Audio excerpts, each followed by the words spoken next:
alarma de Guzmán que dice, bueno, no podemos pagar así, no podemos pagar con estos plazos. Es cierto, lo que pasa es que según como se organiza habitualmente Estados Unidos con este tipo de cuestiones, la injerencia principal respecto a la política de Estados Unidos en el Fondo Monetario la lleva el Departamento del Tesoro y no el Departamento de Estado, que es la Cancillería. Sí, lo que está pidiendo que sea Biden el que laude. Exactamente, pero Biden le va a preguntar a Janet Yellen, la secretaria de Estado del Tesoro, y en ese caso es donde va a haber que batallar para insistir con la postura de que la Argentina sea ayudada políticamente por Estados Unidos para tener un acuerdo con el fondo, y de eso también habló Santiago Cafiero hace un ratito con Nancy Pelosi, demócrata ella, presidenta de la Cámara de Representantes,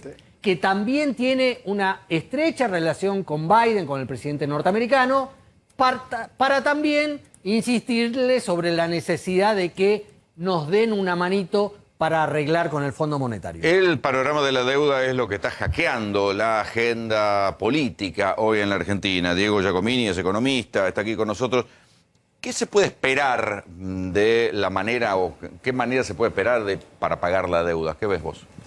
Mirá, buenas noches, gracias por invitarme. La deuda, así como está, la deuda con el FMI, es un tercio nada más de la deuda.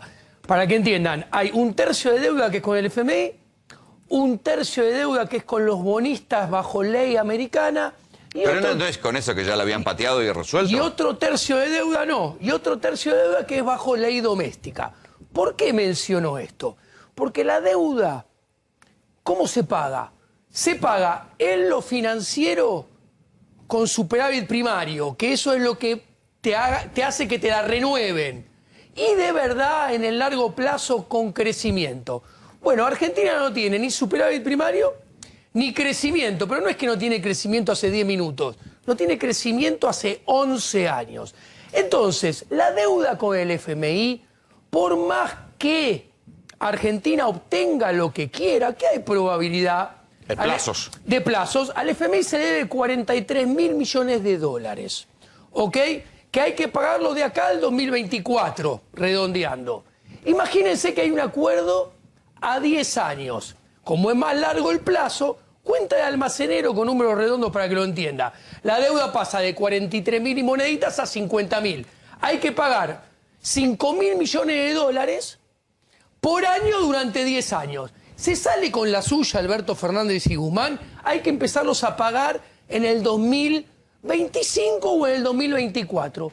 ¿Cuál es el problema? Los vencimientos de deuda con los bonistas bajo ley Nueva York empiezan a tener que ser pagados en el 2024, 2025, y los vencimientos, el 80% hay que pagarlo a lo largo de los 10 años que hay que pagarle al FMI. Te la hago corta. Desde el 2025 al 2034 Argentina va a tener que pagar al FMI y a los bonistas ley Nueva York entre 9.000 y 13.000 millones de dólares todos los años. Hoy en día no podemos pagar 1.000, 1.500. ¿Qué quiero decir? Y falta el otro tercio, que si lo computás también, ahí los pagos de los próximos 3 presidentes, todos los años y cada uno de los años, durante 12 años, van a estar contando las 3 partes de la deuda, según el tipo de cambio, entre 15.000 y 16.000 millones de dólares. O sea que vos decís que en números redondos hay que, en los próximos 10 años, cualquiera sea el presidente que esté, va a tener que pagar 15.000 millones de dólares por año de las 3 deudas. De las 3 deudas. Ahora bien, ¿y con qué? Vayamos. 1. Argentina redondeando, sacando la plata que regaló el FMI este año, los derechos especiales de giro, que fue un punto del PBI redondeando. Argentina, si yo limpio eso, tiene un déficit primario de 4 puntos del PBI, menos 4. Para que la deuda sea refinanciada y pueda ser pagada, necesita un superávit de 3. O sea, te lo contesto. 7 puntos de ajuste. 7 puntos de ajuste. Ahora bien, Eso es bajar el gasto 7 puntos. Pero ese ajuste es recesivo. ¿Por qué? Porque yo no estoy desahogando a la producción, no estoy desahogando a la pyme, a la micropyme, a la mediana y a la gran empresa, que es la que produce, genera puestos de trabajo. Y la estoy manteniendo con la misma presión tributaria que hay hoy en día. Entonces va a seguir sin crecer y la deuda va a eclosionar igual. Entonces yo necesitaría, por ejemplo, bajarle la regulación en la presión tributaria 5 puntos adicionales, lo cual, cuenta de almacenero, el ajuste era 7, más otros 5 porque bajo impuestos, 12 puntos porcentuales. Vos me vas a decir, Diego, eso es una locura, es imposible de hacer. Yo te contesto, sí, tenés razón. Y lo pongo en contexto. Sí, yo ahí frenaría la cuenta en la biblioteca, porque algunos van a decir, bueno, tu biblioteca dice que hay que bajar los impuestos para que se reactive la producción, ponele que otro diga lo diferente. Lo que nadie puede discutir es que hace falta una cantidad de plata que no está. Bueno. Lo digo, antes de entrar en la discusión de la biblioteca sobre cómo se reactiva, hay una parte de plata que no está. Voy a la otra parte de la biblioteca. Listo. ¿Cómo conseguís esos 12 puntos? Bueno, subo alícuotas, creo más impuestos, aumento la presión tributaria, agrando la base imponible, que es la otra parte de la biblioteca. Yo te contesto, es lo que se viene haciendo desde el 2003. Año tras año, que los que paguen, paguen más y los que no paguen empiecen a pagar. Bueno, ¿cuál fue el resultado de eso? El resultado de eso es que Argentina hace 11 años que derrapa, destruye riqueza, destruye capital, Bueno, el gobierno te destruye podría puestos de decir, trabajo. recuperamos lo que habíamos perdido en la pandemia. Exacto. A ver, 10 contra el 10. yo te contesto, ahora, ¿de qué manera lo hiciste? De una manera no sustentable. Por eso yo creo que acá viene, en el 2022 y 2023, tomado punta a punta, va a haber más inflación y más devaluación que la que hubo en el 2020-2021. Todos los fundamentos económicos te lo indican. Bueno, la inflación se ve venir. Exacto. Porque Y la devaluación. No hay una medida para frenarla. Y la devaluación también. Y cuando eso acontezca, que va a acontecer en algún momento, ¿qué va a pasar? El salario va a perder más terreno de lo que viene perdiendo, va a volver a caer el nivel de actividad. Y Pero vas a volver... explícame Sí. cómo, si todos decían que iba a haber una estanflación, hubo inflación con reactivación. Bueno, ahí está, no hubo reactivación, hubo lo que se llama técnicamente rebote del gato muerto. De hecho, cuando vos mirás, la economía cayó menos 10, Está bien, pero en algún momento Se ahora recupera. eso se va a recuperar. Después, se recupera más 8, pero cuando vos mirás el PBI per cápita, estás hoy más bajo que en el 2019, más bajo que en el 2018, más bajo que en el 2017, o sea, no recuperaste nada. Ahora, ¿cómo lo lograste eso? Lo lograste como igual que los rebotes del gato muerto, que lograste en el 2017, en el 2015, en el 2013, en el 2011, que después te obligó a poner el cepo. ¿Cómo es? Muy sencillo, dándole a la maquinita, aumentando el gasto público y el déficit y el dólar manteniéndolo artificialmente. Pero Macri no le dio a la maquinita, se jactaba de que No. había terminado la emisión y tuvo una En el inflación igual o 2016, mayor y una recesión. No, error. Eso es el segundo Macri y hasta por ahí. El primer Macri que logra rebotar en el 2017 y toca el techo máximo de nivel de actividad, no de PBI per cápita, ese Macri emitió, aumentó el gasto público y lo financió. El aumento del Con gasto deuda. público del déficit lo financió una parte con deuda y una parte con emisión monetaria. No te olvides que Federico Sturzenegger Pero después cerraron todo y... después siguió emitiendo, pero lo sacaba con Levax primero y Lelix después. Y la emisión cero de la que se jactaba. Fue siempre mentira. Emitía y lo sacaba, que no es lo mismo que no emitir. Y lo estamos pagando hoy en día. Entonces, lo que yo quiero decir vos, volviendo a la otra, vos tenés que bajar el gasto público, 12 puntos. Yo te digo, y es practicable, y realmente, te digo, es muy, muy difícil. ¿Por qué? Te pongo un numerito para que lo veas. Pero, a ver, Si Guzmán está diciendo, está dejando hacer trascender que no pueden ajustar un punto del PBI, Sí. ¿cómo es la cuenta? Es 12 que puntos de gasto público. Por eso Argentina va a estar peor. Argentina del 2022-2023 va a estar peor que lo que estuvo o lo que viene estando en los últimos años. Y la gente se sorprende. Y digo, ¿por qué se sorprende? ¿Por qué me miran así? Si yo les estoy diciendo que va a seguir pasando lo que viene pasando hace 11 años.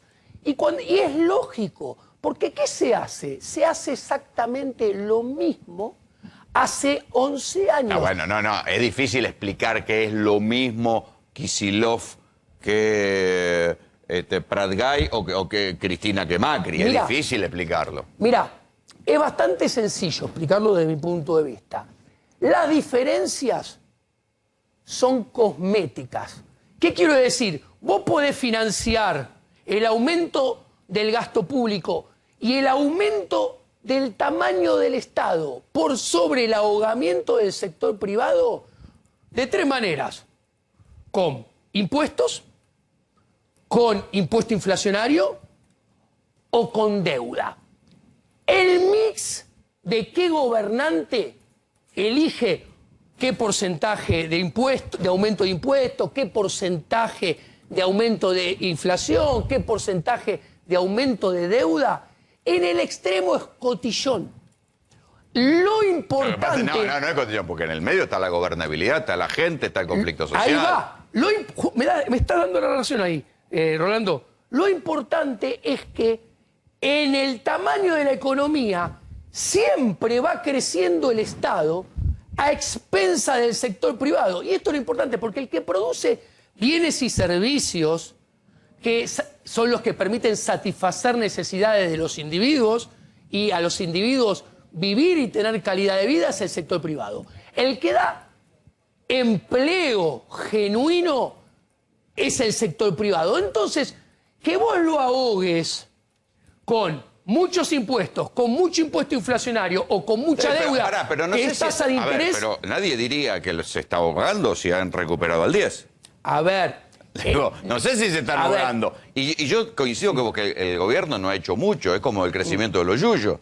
Crecieron porque crecieron, pero mal no les fue, digamos, si crecieron al 10. El buen economista mira las cosas en tendencia y en el mediano y largo plazo. ¿Ok? Vos tenés pero buena parte de los economistas consultados por el propio Banco Central no vieron venir el rebote al 10. Todos decían, bueno, crecerá al 5, al 4, al 3, al 2, ninguno dijo, bueno, va a rebotar al 10. Entonces ahí también hubo una cuestión de expectativa que no vieron. Algo pasó para que creciera así. Yo te contesto muy rápido, vos me conocés hace muchos años. Hay un diario de color naranjita económico que yo hace 2017 escribí una nota que se llama REM, cuando los economistas son parte del problema. Y si vos mirás esos economistas, desde toda la vida, lo único que hacen es pifiarle en su formación de expectativas en las variables. ¿Y cuál es el problema? Está muy explicado, lo googlean, la encuentran en 2017. REM, cuando los economistas son parte del problema. Los políticos y los economistas que están tomados en la función pública como empleados de los políticos, toman esas erróneas expectativas y en base a ellos hacen las malas políticas económicas y por eso tenemos los resultados que tenemos. Ahora bien, el rebote es un rebote que alcanza a casi compensar la caída del 2020, que es lógico, porque es un rebote que es estadístico. Vos cuando comparás contra numeritos que son cero, el crecimiento es infinito, esto es matemática. Sí, está bien, pero el gobierno te dice, hay industrias que están por arriba del 2019. Bueno, pero yo te contesto, esas industrias se han quedado sin capital.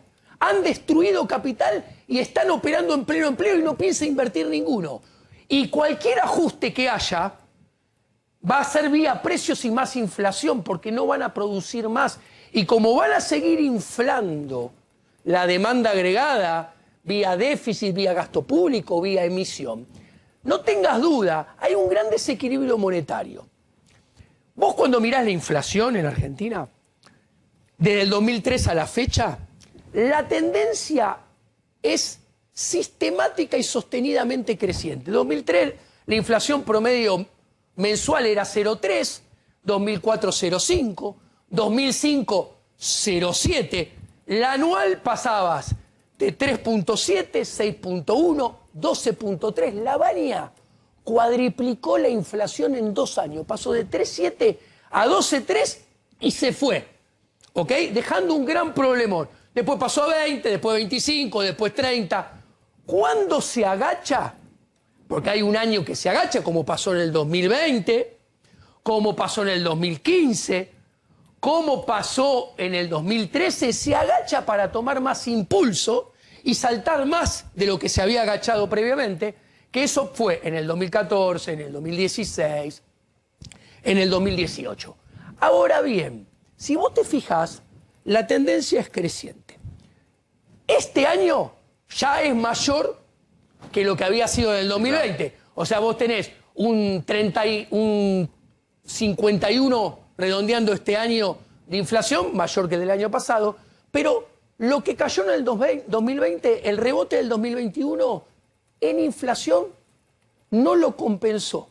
O sea, no lo pasó el nivel. Y si vos mirás, te cuento, en el segundo semestre del 2021, el que acaba de terminar, se emitió más del doble de lo que se había emitido en el segundo semestre de la pandemia del 2020.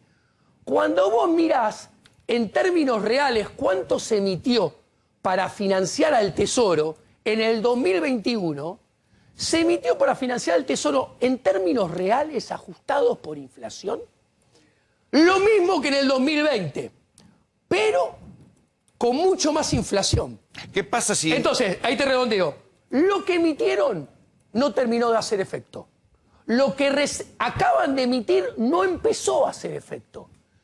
Y como van a seguir emitiendo en el 2022-2023, el escenario monetario, que es tipo de cambio, dólar e inflación, está absolutamente comprometido, y en escenario monetario 2022-2023 vamos a extrañar el escenario monetario 2020-2021. ¿Qué pasa si no hay acuerdo con el fondo?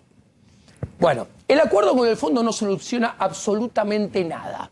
Si hay acuerdo con el fondo, para la pyme, para la micropyme, para el cuentapropista, para el emprendedor, para el asalariado, va a significar lo mismo que significó la fabulosa reestructuración de deuda de Guzmán del 2020 con 99,9 de aceptación. O sea, No al cambia la vida privado le cotidiana. tenés que mandar una carta documento para avisarle que fue exitosa la reestructuración, porque él no lo sintió en su microeconomía y en sus finanzas personales o de la empresa.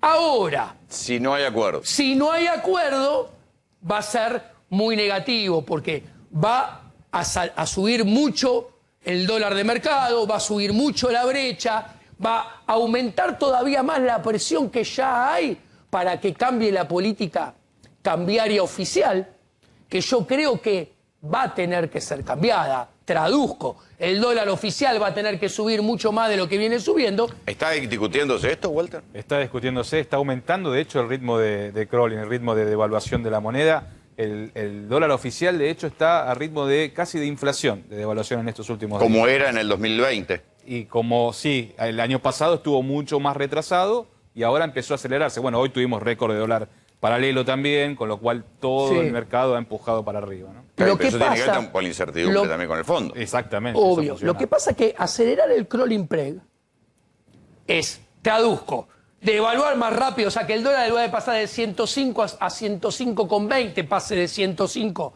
a 106 un día, ¿no? Eso es inconsistente. ¿Por qué? Porque eso a su vez alimenta las expectativas de devaluación y las expectativas de Bueno, inflación. O sea, ¿eso no era como la tablita de Martínez de O que terminó siendo previsible? no es igual, pero tiene algún ingrediente De con previsibilidad. algún parentesco. No es que Sí. Se dice que los bancos centrales son como la banca y tienen que poder jugar. A ver, el tipo de cambio se mueve de lo que los economistas llamamos en forma discreta. Es imposible querer mover un precio a mi voluntad. El tipo de cambio se se mueve en forma discreta, o sea, pega saltos. ¿Ok? Y si ustedes miran, es lo que viene pasando desde el 2018, de la conferencia de prensa famosa, el 28 de diciembre del 2017, cuando cambiaron la meta. ¿El dólar qué hace? El dólar salta. Una vez que salta, se estabiliza. Después baja un poco, pero después de que baje un poco y se estabilice, baje un poco, la inflación mensual se acelera. Entonces, por ejemplo, pasa de tener 3 a 4,5 de inflación. Bueno, por eso justamente es que el gobierno no sincera el salto del tipo de cambio, porque tiene terror. Imagínate, con todo controlado, la inflación promedio de los 12 meses del 2021, o sea, sin aumento de tarifas, el dólar totalmente sin moverse, con ultra cepo, mega cepo, cada vez más fuerte, la inflación mensual fue 3,5, promedio. Cuando mueva el tipo de cambio, la inflación promedio mensual va a subir. Pero el propio Fondo Monetario está diciendo en sus papers y en sus blogs que hay que soltar el tipo de cambio por lo que está pasando en el mundo y también lo que está pasando en Estados Unidos con las tasas. Y para cortar la brecha también, ¿no? Que ese es uno de los temas que mencionaba Diego. Es uno de los grandes problemas que tiene Argentina. 102% de brecha entre el tipo de cambio oficial y el tipo de cambio paralelo, los dólares financieros. Si vos no acortás esa brecha, es inviable, ¿no? Entonces es lo que está reclamando. Está bien, pero ¿qué más precisiones? ¿Qué pensás que pasa si no hay acuerdo? Porque a la fecha de hoy no se ve el acuerdo, más allá de la euforia de hoy en Estados Unidos. Bueno, si no hay acuerdo, yo creo que se va a acelerar la devaluación del paralelo, se va a acelerar el ensanchamiento de la brecha, se va a terminar materializando más rápido y más fuerte el sinceramiento del tipo de cambio oficial, que no sé si, lo digo con toda la letra, si la vicepresidenta y la cámpora, que son los que parece que manejan las relaciones exteriores, no van a aprovechar para hacer un viraje y hacer un alineamiento, no, supongo, no es certero, pienso en voz alta, yo digo Giacomini, con China. Porque, a ver, esto es interesante. La oposición, cuando no votó el presupuesto, que acá yo voy a decir algo muy sencillo, no lo votaron porque tenía déficit fiscal. Todos los presupuestos del PRO tenían déficit fiscal. No lo votaron porque era financiado con emisión monetaria. Todos los presupuestos del PRO fueron financiados con emisión monetaria. No lo votaron porque los supuestos macroeconómicos eran irreales. Les cuento, desde 1992 a la fecha, todos los supuestos macroeconómicos de absolutamente todos los presupuestos fueron irreales. Entonces, no lo votaron por un manejo político, porque es inconsistente. Ahora, porque antes lo votaban siempre un partido o el otro aconteciendo esto. El punto es que al no haberlo votado, le dieron la excusa y le sirvieron en bandeja de plata. No lo sé, pienso en voz alta, no es una aseveración. Tal vez a Cristina y a la Cámpora le dieron excusa y le sirvieron el postre en bandeja de plata para que le echen la culpa de que no haya habido acuerdo con el FMI a la oposición. Porque de última, si ustedes piensan un segundo, el FMI para acordar necesita, llamémoslo, un plan económico o una proyección de números económicos, que en Argentina son siempre mentira, nunca se cumplen. El FMI mismo, a lo largo de toda la historia, es cómplice de los fracasos argentinos, siempre fracasó y no entiende el bimonetarismo argentino. El punto es que no hay números. Y si no hay números, ¿sobre qué vas a firmar un acuerdo? O sea, está sembrado el campo para que no haya acuerdo, aun cuando, y cierro, tanto al FMI como a Argentina, a los dos les interesa firmar y los dos tienen interés en firmar un papel que diga, y acordamos algo que ambas partes sabemos que no se va a cumplir nunca. Exacto. Diego, gracias por venir. Un placer. Hay una polémica en la Argentina que la terminó